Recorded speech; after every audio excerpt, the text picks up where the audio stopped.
Okay, good morning, everybody. I'm live. I love to see that the red, mark in the corner that says live, live, live. Good morning, everybody. You caught me daydreaming for a second. Looking outside, I'm still filming live in Philadelphia, Pennsylvania, the city of brotherly love. Thank you for those who've been praying. The streets are clear. My commute this morning was super easy.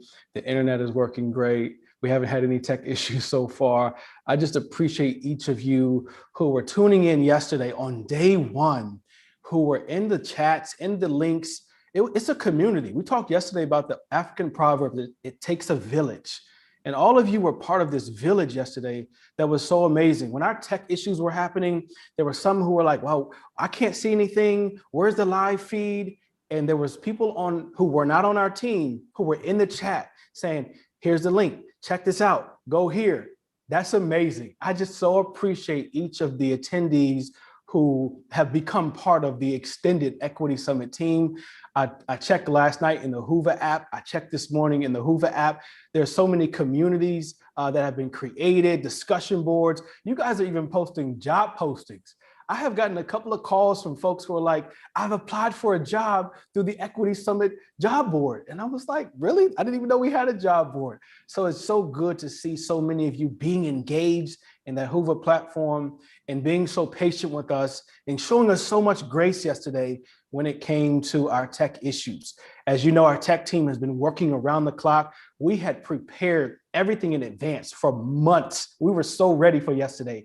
And then as life would have it, and as any challenge comes, we just had to really kind of put all hands on deck and figure out how to manually have the systems talk to each other. So a big shout out to my tech team. You guys are amazing. We were up almost through the night last night, working things out. And none of this could be happening without each of you. Thank you again. Great for you to be part of that. Also, big shout out to our planning committee, all of you who are behind the scenes to make this possible. This is simply amazing. We have two special guests I want to introduce you to in a second, but before I do that, most organizations, I tell you, I go to conferences a few times a year, they don't necessarily hit their goal each year. They have to find ways in which to bring in additional funds.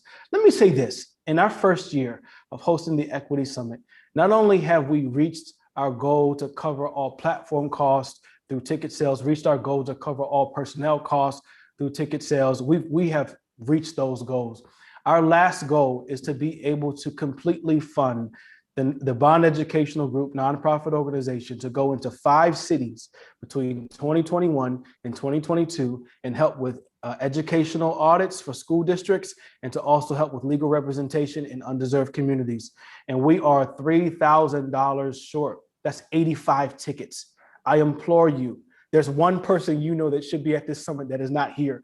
There's over 1,000 of you who are here. You have one friend that you could invite, one ticket you could pay for to bring somebody else into this amazing experience and allow us to reach our goal. 85 more tickets, $3,000 more allows us to reach our goal to be able to hit all 5 cities in the next year and provide free services to school districts and free legal representation to undeserved communities. We just appreciate you all for being a part of the summit. Okay, that's out the way. My 2 special guests, Julia Huggins is with us today, the Senior Vice President of U.S. Markets, Cigna Healthcare. And Julie, if there's some other things added to your title, please make sure to share when you get up to talk. I just really appreciate, Julia, just this partnership with you all. You all are our platinum sponsor. And for those who don't know, platinum sponsors have given $10,000 or more to the Equity Summit so that we can do all the things that we do. Right? It is just so amazing to partner with organizations quite like Cigna who believe in the mission, the vision, and the value system of what we stand for and what we believe. And it's so great to have Julia here with us today. Yesterday, we had Mike Triplett on, and Mike Triplett is the president of U.S. Commercials in Cigna, and his video buffered a little bit yesterday. And we'll make sure you hear that same video on Thursday. So stay tuned for the closing session on Thursday evening at 7 p.m. You'll hear Mike Triplett again. And then after Julia speaks, you'll hear from a good friend and fraternity brother, Dr. Gregory Hutchings Jr., who is the superintendent of Alexandria City Public School Systems. He and I will engage in conversation around the state of education, but more importantly, he's going to admonish leaders from across the nation on a step-by-step guide to really begin to think differently about how you engage equity in your systems, in your practices, in your policies, and your recruiting and hiring processes. Now, he only has 10 or 15 minutes, so he can't do it all in that amount of time, but he's going to talk a little bit about what he's been able to do in his city, in his school district, to really move the needle. So I thank you both for being here. Julia, I'm getting out of your way. I'm putting myself on mute. It's so exciting to have you here. Please share with us a little bit about what things Cigna is working on. Yes, thank you so much, Dr. Utley. It's a pleasure to be here, and good afternoon to everyone out there. I am really excited to be helping and kicking off this second day of this inaugural Equity Summit. I applaud the Bond Group, educational group, for offering opportunities to ensure we are having inclusive conversations to address the challenges of today. But more importantly, I think we need to rally around their efforts to focus on building equity programs tailored to school systems. If we are to move forward as a more inclusive society, schools at all levels must reform their curriculums, especially around American history. This requires incorporating curriculum that provides an accurate and complete recounting of all of the nation's diverse populations. And we firmly believe at Cigna that the Bond Group is uniquely positioned to lead the way in this space. Yesterday, and there were some technical difficulties, I realized, but yesterday Mike Triplett shared Cigna's enterprise commitment to diversity, equity, and inclusion.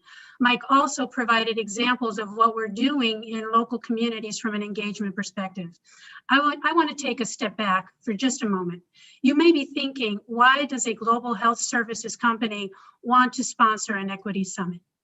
Well, first and foremost, Cigna denounces racism and discrimination in all its forms and is committed to confronting these issues with intensity, empathy, and accountability. Cigna is a partner of choice in healthcare. We continue to strive to be a leading voice and influencer, not only in our words, but in our values, and most importantly, in our actions. Diversity and inclusion requires bold actions. And we at Cigna can no longer, quote unquote, stand in our lane or stay in our lane. We must lead, because this needs to be addressed through policy, education, programs, and businesses need to step in and lead, or by helping communities become healthier and more productive. So in markets across the country, we are partnering with doctors, hospitals, not-for-profits, and government officials. Our shared purpose is to find solutions to deliver easier access to quality, affordable health, especially in under-resourced communities and populations. We remain focused on reducing health disparities and better enable culturally competent care for the individuals and employers we serve. We also provide cultural competency training to our network of physicians and healthcare professionals that helps them better serve their diverse patients, our customers.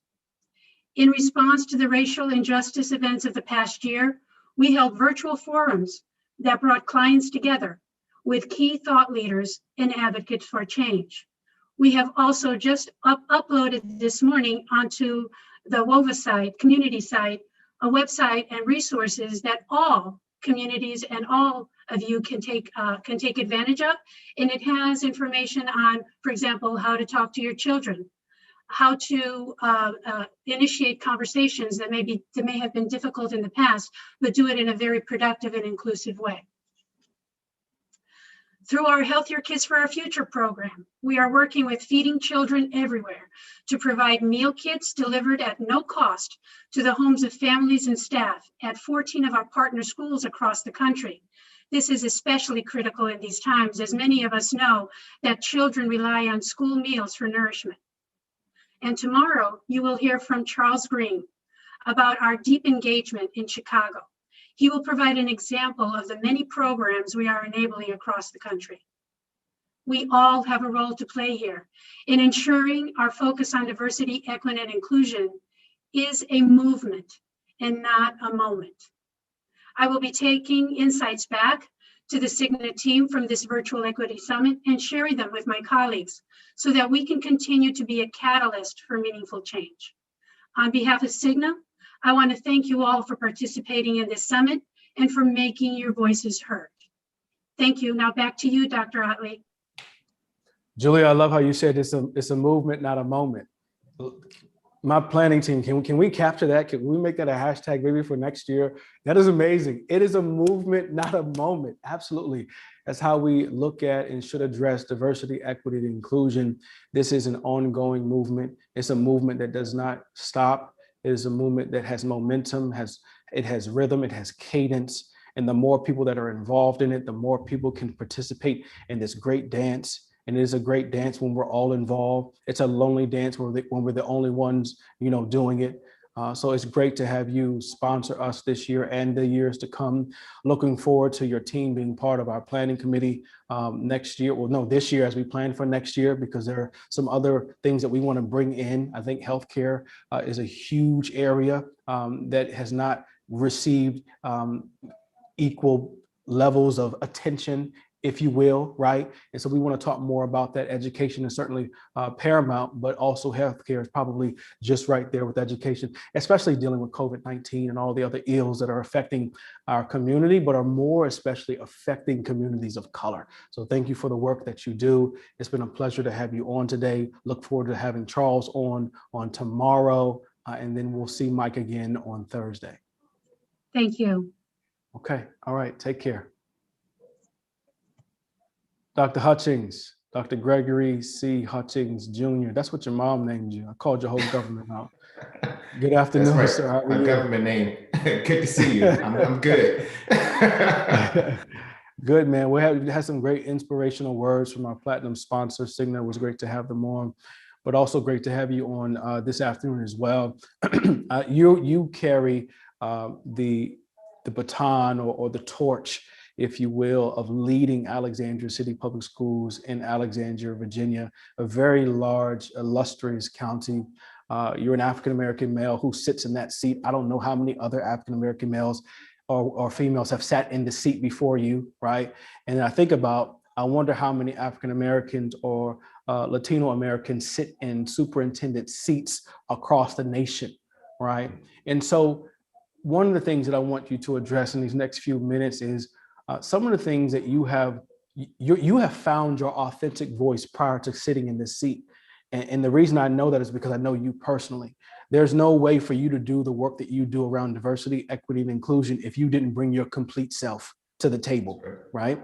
And so as leaders are grappling with finding their voice in this position of superintendent or in positions of power and leadership, one of the things I want you to address is how do they harness their authentic voice? Because I'm finding out many leaders are wanting to push the envelope of diversity, equity, inclusion, and are getting so much noise on the outside from boards of directors or from donors or people who give money, and they're nervous about using some language that may offend some people, right? So one, how have you found your voice? And then number two, share some things with our leaders across the nation and really helping to position their city, their county, their state, right, for this movement, as Julia mentioned earlier, not a moment, but a movement. A movement, yeah. Which I love those words. And I say get involved and get engaged in the movement, right? So take it even further. One, thank you for giving me the opportunity. And I'm the second African-American in this seat in the city of Alexandria, which is unfortunate, because we've been around for a very long time, one of the oldest cities in the country. So it's sad that I am only the second. One thing I do say that is so important for all of our superintendents, and especially our superintendents of color, you got to be unapologetic about having your authentic voice. If you don't know who you are as an individual, you are not going to be able to lead during these times, especially to lead equity efforts. So you're going to have to be your authentic self. I say the easiest person to be is me. Right? I shouldn't have to wake up each day trying to figure out who I am going to be today. So until you figure out who you are, you're not going to be able to move forward. I also think it's so important to be unapologetic and to be bold and to have the courage. There's less than 3% of our superintendents across this country are people of color, less than 3%. So that is a very small number. Most of us know each other, which is unfortunate, being this big old country that all of us, we kind of know each other, where we run in the same circles because there's so few of us. And we have to make sure, especially our superintendents of color, that we're having that courage and that we're taking the boldness to start speaking our truths. We deal with microaggressions, racism, implicit and explicit biases on a daily basis. We are constantly, having to prove that we are capable of doing these jobs. And sometimes we're treated as if we're supernatural, right? And that is just the part of being a Black person or a person of color in these types of leadership roles. But we have to use this platform and we have to be able to speak our truths. And if that causes people to feel discomfort, then that is okay. We have to start making people feeling, comfortable leaning into their discomfort, right? Because no one has the right to be comfortable in this country. And as a person of color, being in this leadership role, I'm never comfortable. I'm always put in uncomfortable situations and I have to push through them. Others need to do the same. So I think that right now, the narrative that we have across this country is giving us a platform to begin to start changing what is happening to our young Black and brown children in our schools. And we weren't getting it right prior to this global pandemic. Our buildings closed in Alexandria on March 13th. This is our opportunity now to try to get it right. Like, not just to try to get it right. How about that? Let's get it right. Let's not go back to how things were. I get emails and I'm seeing these articles in the news constantly around Black and brown children not performing well during a global pandemic. Well, guess what? Black and brown children weren't performing well for 50 years. Where was your voice then? We need to hear you speak out to say we need funding, we need diverse assessments for our young people. We need to make sure that we're giving them multiple pathways to go out to be successful in their lives. So good for you for now finally saying it out of your mouth that our Black and brown children are falling behind. There have been academic disparities, since I've been in education and prior to me. So I think that it is about time that this is a national discussion, and let us not go back to how it was. Let us do better and give these young people a chance. Yeah, I like that. The national discussion. I love that. And then you also said this is not a new discussion, right? That's so key. I think because of COVID-19 and then the police brutality that took place in 2020 and all the unfortunate deaths that took place in 2020, I think that we have gained more national notoriety. But to your point, this is a struggle we've had for years, right? Yeah, it's about time. It's about time. Right. We're beyond past the time, right? I appreciate what you're sharing as far as having an authentic voice, being a relentless leader, not being afraid of being yourself. Because here's the thing, Dr. Hutchins, I think that the traditional roles of leadership, superintendents, presidents, CEOs, those traditional roles are no longer. What you were once able to do in a very traditional space, you can no longer do. You almost have to adjust and pivot on the fly.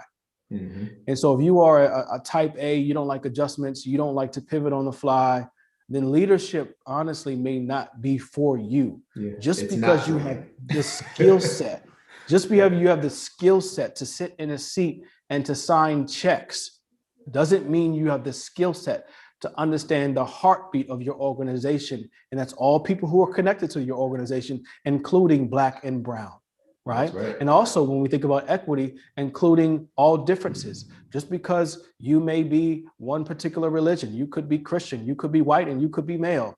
Your organization is comprised of people who have different religions. There are Muslims and there are Jews, different races, different ethnicities, different genders, different sexual orientations. And unless you get out of your conservative way of thinking, right, we're always going to be playing from behind. So I'm grateful that you're admonishing leaders to take a stand, but also leaders who don't want to take that stand, get out the seat. My grandmother used to say, get off the pot. If you're not going to use the bathroom, get off the pot, right? And some of y'all grandmothers said the same thing too, right? We got just a couple of more minutes. I want to also ask you, first of all, thank you for being a great partner with the Equity Summit. Alexandria City Public Schools has partnered with the Equity Summit this year, and you have sent a lot of your leadership team and a lot of your teachers are here with us today. Alexandria City Public Schools, great to have you here. Thank you for allowing them to be here, Dr. Hutchins. But share some of the things you're doing or you have done in your city how you've corralled your leaders around this idea of being part of the movement, not just the moment. Talk about what things you are working on, because I think there's some leaders who are looking for some additional ideas, leaders who have tried some things and haven't worked, and maybe they're getting frustrated in their attempts, right? So maybe share some things that is working for Alexandria City. Maybe it'll be helpful for someone who's listening.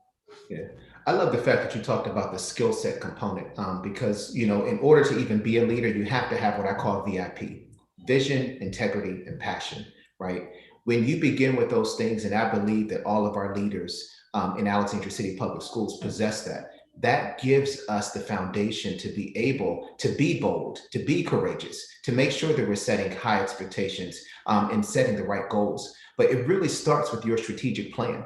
And one thing that we did and we were adamant about was getting our data to drive our decision making, engaging our community, making sure that all different walks of life have a seat at the table, right? Because having a seat at the table makes the big difference, you know, for you. And that was something that was important for us. So our strategic planning efforts were important. Having our board on board with what we were doing was key as well, because the school board, it really drives the policies for your school division, and it empowers you as a superintendent to be able to achieve the goals that the division has set. So our board was unanimously on, 100% unanimous in regards to our strategic plan. And our focus was racial equity at the heart of everything that we do. We were that bold. We said it's not just about equity for all, because that's the theme of our strategic plan. We said racial equity is the heart of our work, because one thing that is missing from most strategic plans and most discussions within school divisions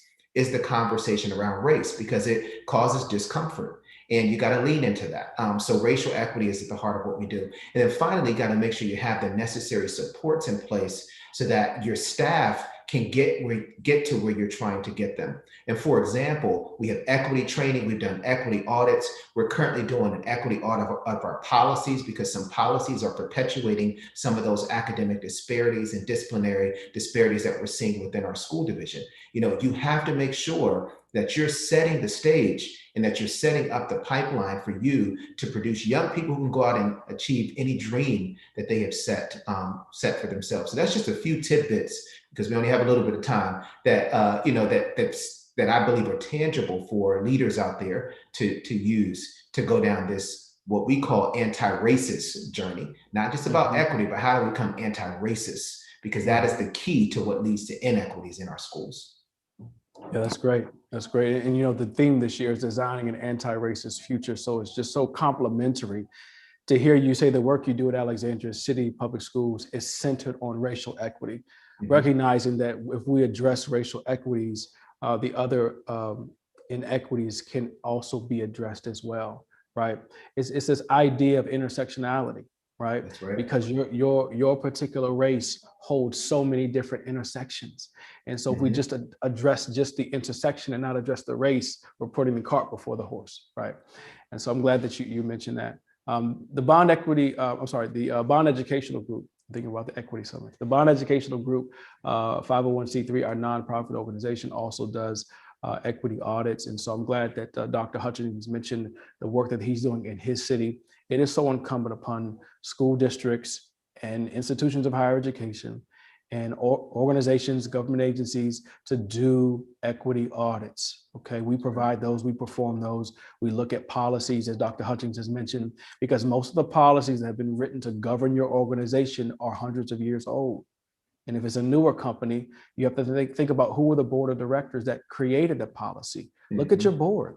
If your board is all white and all male, that's a bias and that's a privilege that is not afforded to people of color, right? So it's important to look at those policies and to augment some of those policies. Before we go though, Dr. Hutchings, I want you to share, I love the VIP that you mentioned. I remember the integrity, I think that's the middle one. Vision, I think was the first one, right? Yeah, vision, integrity, passion. And passion, okay. That's so if for all of those soon to be superintendents, soon to be CEOs, soon to be leaders for great organizations, VIP is important. What things should they be doing, Dr. Hutchings, on a daily and consistent basis? You've gotten to where you are because of some daily work that you do whether it's meditation, whether it's books, whether it's podcasts.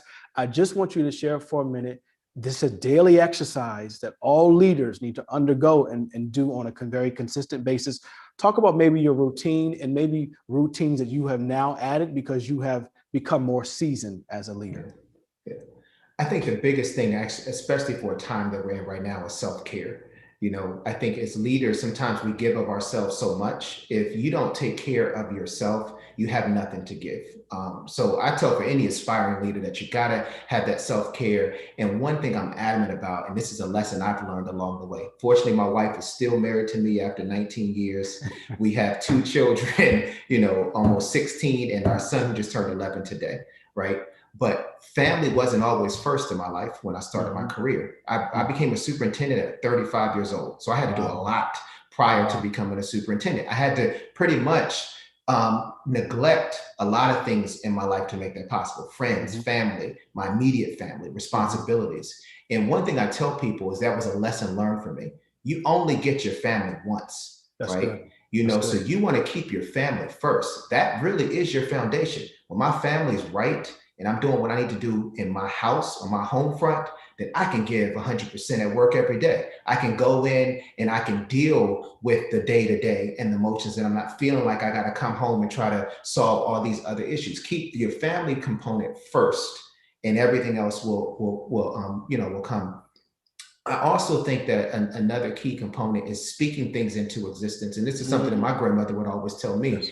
She said, what you're striving to be in the future, you got to speak that into the universe. Right. So I spoke, 15 years ago that I was going to be the superintendent of Alexandria City Public Schools. When I was a principal in Nashville, right? It was an article. I was principal of the year at that time, and they were doing an article about me. And I said, my dream job is to be the superintendent of Alexandria City Public Schools, and one day I'm going to be the U.S. Secretary of Education, right? And now I am the superintendent of Alexandria City Public Schools. So you got to speak things into reality. And eventually, when you're working at it, doesn't mean you don't have to do some work to get there, right? You can't just speak it and then sit around and wait for it to come.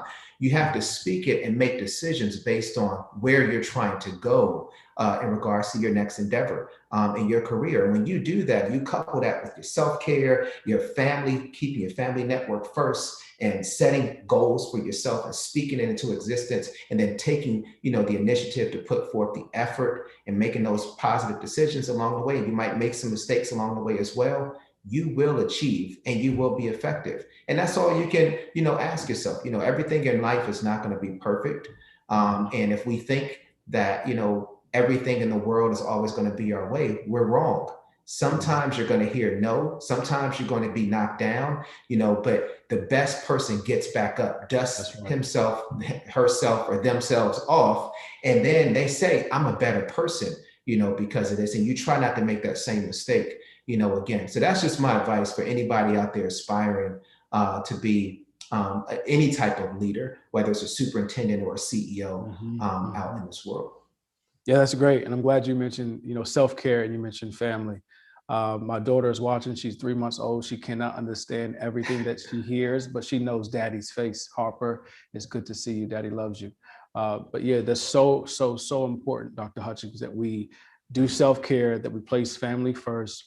And then really to your last point, to speak those things that be not, as if they already were.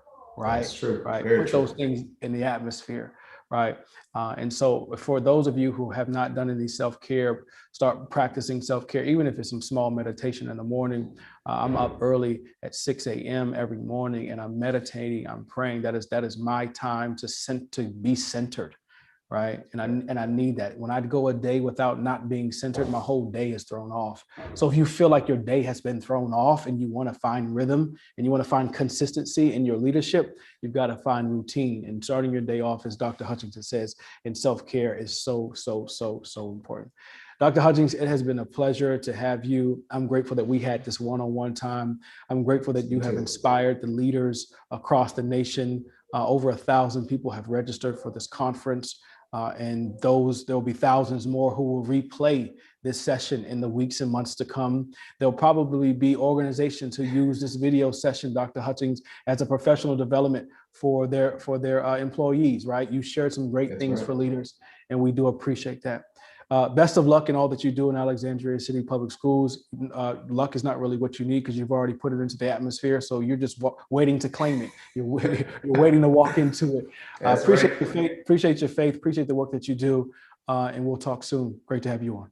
Thank you, and enjoy.